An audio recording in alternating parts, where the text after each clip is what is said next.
तो last week I लगातार गिरावट के बाद मंडे 29 सितंबर और आने वाले हफ्ते में किधर जाएगी निफ्टी, फटाफट पता करते हैं इस वीडियो में। दोस्तों हमेशा की तरह एनालिसिस की शुरुआत करते हैं निफ्टी के डेली चार्ट्स से पहले हम एनालिसिस में आगे बढ़े।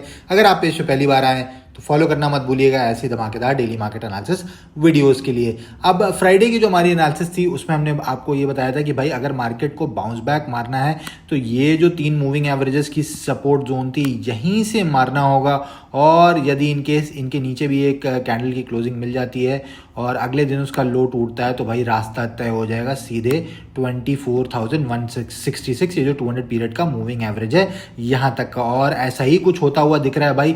ये क्लोजिंग अच्छी नहीं है, बहुत बड़ी सी रेड कैंडल बनी है, सारे सपोर्ट्स को ध्वस्त कर दिया है निफ्टी ने। और अब नीचे जो है वो यहाँ पर एक सपोर्ट दिख रहा है और एक ये ट्रेंड लाइन आ रही है जहां तक अब इसको आराम से आना चाहिए। और मुझे ऐसा लग रहा है कि यहाँ से आके एक बाउंस मारने के बाद फिर कुछ ऐसा पैटर्न निफ्टी दिखाने वाली है। अब आगे चलते हैं और एक बार मंथली और वीकली चार्ट पे भी नजर मारते हैं। दोस्तों यहाँ पर मैंने निफ्टी का मंथली चार्ट लगाया हुआ है और यहाँ पर भी कुछ पिक्चर अच्छी नहीं दिख रही है। अब यहाँ पर आप बताइएगा कि इस चार्ट पे आपको कौन सा ये पैटर्न बनता हुआ दिखाई दे रहा है। और ये जो लास्ट कैंडल बन रही है, अब इसको अगर खराब होना है, बेसिकली इस चार्ट को थोड़ा और निगेटिव जोन में जाना है तो ये भी यहाँ तक आती हुई दिख रही है, यानी अगले 2 दिन में ही भयंकर एक गिरावट हमें देखने को मिल सकती है।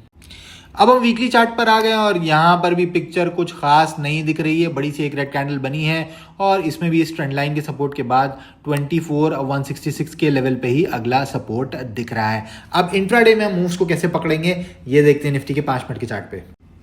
दोस्तों अब हम आ चुके हैं निफ्टी के 5 मिनट के चार्ट पे। In case of a flat और a slight gap up opening on Monday, सबसे इंपॉर्टेंट जो जोन रही वो 754 से 727 ये जोन है। और यहीं पर अगर यहाँ पर हमें निफ्टी मिलती है और यहाँ पर कोई बेयरिश सिग्नल मिलता है, जैसे कोई डबल टॉप पैटर्न या कोई शूटिंग स्टार कैंडल वगैरह बनती है, उसका लो टूटता है, तो पहले मैं शॉर्ट करना प्रेफर करूंगा। और जो मेरे टारगेट्स हो जाएंगे शॉर्ट के लिए वो हो जाएंगे 24,679, 24,634, 24,591, 24,555 और 24,511 तक के।